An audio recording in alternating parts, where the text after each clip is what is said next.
নমস্কার বন্ধুরা, আজকে শেয়ার করব পটল আর মসুর ডাল দিয়ে একদমই একটা ইউনিক রেসিপি। একবার খেলে কিন্তু মন ভরবে না, বারবার খেতে হবে। তো চলুন দেখে নেওয়া যাক আজকের এই রেসিপি। তো দুর্দান্ত স্বাদের পটলের এই রেসিপি তৈরি করার জন্য আমি এখানে 400 গ্রাম পটল নিয়েছি। এখন পটলের দুই পাশ কেটে নিয়ে উপরের যে পাতলা খোসাটা এভাবে হালকা করে ছুরি দিয়ে চেঁচে ফেলে দেব। তবে আপনারা চাইলে কিন্তু পুরো খোসাটাও ফেলে দিতে পারেন। তবে এখানে যেহেতু আমি একদমই কচি নরম পটল ব্যবহার করছি এই রেসিপির জন্য, তাই পুরো খোসাটা ফেলে না দিয়ে হালকা করে এভাবে চেঁচে ফেলে দিচ্ছি। এবার এই পটলগুলো আমাদের ভালোভাবে ধুয়ে নিতে হবে। কাটার পর কিন্তু আমরা আর ধুয়ে নেব না। এবার ধুয়ে নেবার পর পটলগুলো যতটা সম্ভব সরু করে কুচিয়ে নিতে হবে। অন্যদিকে একটা বাটিতে আমি নিয়ে নিচ্ছি 1 কাপ মতো মসুর ডাল। আপনারা চাইলে কিন্তু মুগ ডাল দিয়েও রেসিপিটি তৈরি করে নিতে পারেন। পটলের পরিমাণ অনুযায়ী এখানে আমি 1 কাপ মসুর ডাল ব্যবহার করছি। তবে আপনারা যে পরিমাণ পটল দিয়ে রেসিপিটি তৈরি করবেন সেই পরিমাণ অনুযায়ী ডাল এখানে বাড়িয়ে বা কমিয়ে যোগ করে নেবেন। এবার 2 থেকে 3 বার জল পাল্টে পাল্টে ডাল খুব ভালোভাবে ধুয়ে নিতে হবে। ডাল খুব ভালোভাবে ধুয়ে নেবার পর এবার আমরা চলে যাব রান্নার দিকে। অন্যদিকে একটা কড়াইতে আগের থেকেই আমি 1 গ্লাস মতো জল গরমে বসিয়েছিলাম। গরম জলের মধ্যে দিয়ে দিচ্ছি আমি হাফ চামচ মতো লবণ। লবণ জলের সঙ্গে খুব ভালোভাবে মিশিয়ে নিতে হবে। এবার এই জলের মধ্যে মসুর ডাল দিয়ে আমরা সেদ্ধ করে নেব। তবে ডাল সেদ্ধ করার পর কিন্তু জল থাকবে না, একদমই শুকনো শুকনো মতো হবে। ঠিক সেই রকমভাবে বুঝেই কিন্তু এখানে জলটা দিতে হবে। ঢাকা দিয়ে আমি সেদ্ধ করে নেব 6 থেকে 7 মিনিটের মতো মিডিয়াম ফ্লেমে। 7 মিনিট পর ফিরে আসছি, ঢাকনাটা তুলে নিচ্ছি। দেখুন এখানে কিন্তু খুব বেশি জল থাকবে না, ঠিক এরকমভাবেই কিন্তু ডাল আমাদের সেদ্ধ করে নিতে হবে। এখন ডালটা নামিয়ে রেখে অন্য একটা কড়াইতে নিয়ে নিচ্ছি 1 থেকে 2 চামচ মতো সর্ষের তেল। আপনারা চাইলে রান্নাটা সাদা তেলেও করতে পারেন। এখন তেল ভালোভাবে গরম হয়ে যাবার পর কেটে রাখা পটল দিয়ে আমাদের হাই ফ্লেমে কিছুক্ষণ ভেজে নিতে হবে। পটলের মধ্যে দিয়ে দিচ্ছি আমি হাফ চামচ মতো লবণ আর সামান্য একটু দিচ্ছি হলুদ গুঁড়ো। এবার পটলটা আমাদের ততক্ষণ ভেজে নিতে হবে যতক্ষণ না পটলের গায়ে বেশ একটা লালচে রং ধরে যায় আর পটল খুব ভালোভাবে সুসেদ্ধ হয়ে যায়। লবণ হলুদ খুব ভালোভাবে মিশিয়ে নিয়ে আমরা এবার ঢাকা দিয়ে দিয়ে পটল ভাজা করে নেব। তাতে করে পটল কিন্তু খুব ভালোভাবে নরম হয়ে যাবে। এখানে কিন্তু পটল খুব ভালোভাবে সেদ্ধ করে নিতে হবে। বন্ধুরা, পটলের রেসিপি তো অনেক রকমভাবেই আপনারা বানিয়ে খান, তো একবার হলেও এই রেসিপিটি ট্রাই করে দেখবেন, খেতে অসম্ভব টেস্টি হয়। ভাত হোক বা রুটি, পরোটা, লুচি সব কিছুর সঙ্গেই খেতে অসাধারণ লাগবে। 2 মিনিটের মতো আমি ঢাকা দিয়ে রাখছি। 2 মিনিট পর ঢাকনা তুলে নিচ্ছি। এখানে কিন্তু পটল আরও একটু সেদ্ধ হতে বাকি আছে, তাই আরও কিছুক্ষণ আমাদের নাড়াচাড়া করে পটল ভেজে নিতে হবে।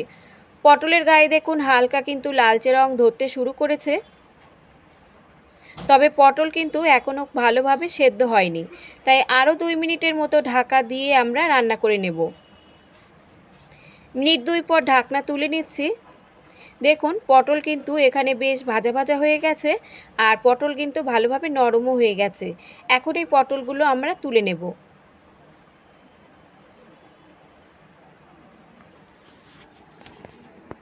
পটল তুলে নেবার পর ওই কড়াইতেই আমি দিয়ে দিচ্ছি আরও 1 থেকে 2 চামচ মতো সর্ষের তেল। তেল ভালোভাবে গরম হলে ফোড়নে এখানে দিয়ে দিচ্ছি হাফ চামচ মতো গোটা জিরে, 2টো শুকনো লঙ্কা আর 2টো দিচ্ছি এখানে তেজপাতা। ফোড়ন এখন কিছুক্ষণ আমাদের ভেজে নিতে হবে, যতক্ষণ না ফোড়ন থেকে বেশ একটা সুন্দর গন্ধ বেরোয়।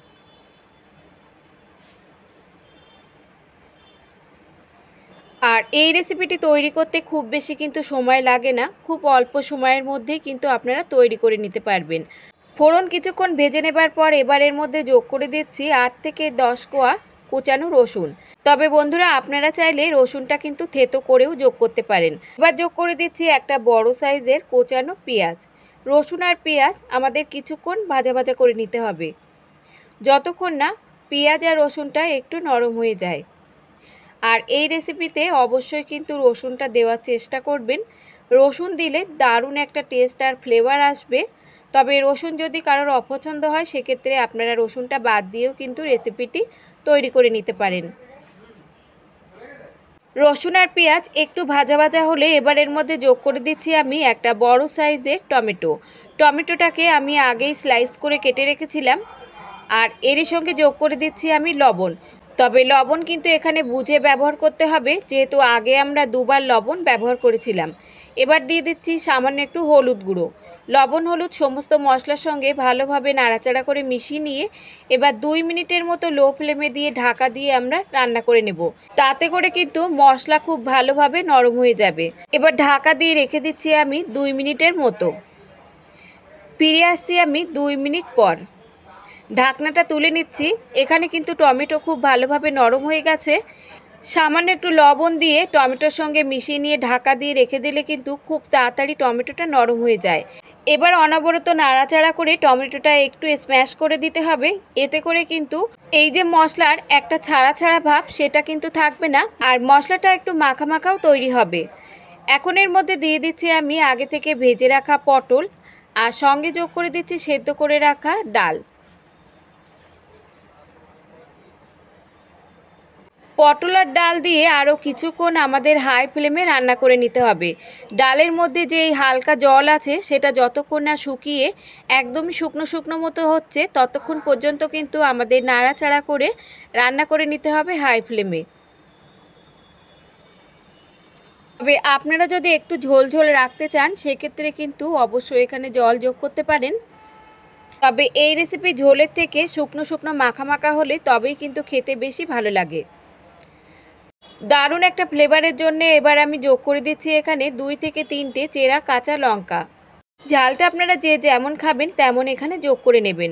কাঁচা লঙ্কা দিয়ে আবারও ভালোভাবে নাড়াচাড়া করে মিশিয়ে নিয়ে এখন ঢাকা দিয়ে আমরা রান্না করে নেব মিনিট 2 মতো। যতক্ষণ এই ডালের জলটা শুকায় ততক্ষণ পর্যন্ত কিন্তু আমাদের রান্না করে নিতে হবে। 2 মিনিট পর ঢাকনাটা তুলে নিচ্ছি। আর দেখতেই পাচ্ছেন ডালের মধ্যে যে একটা হালকা জলজলে ভাব ছিল সেটা কিন্তু একদমই শুকিয়ে গেছে।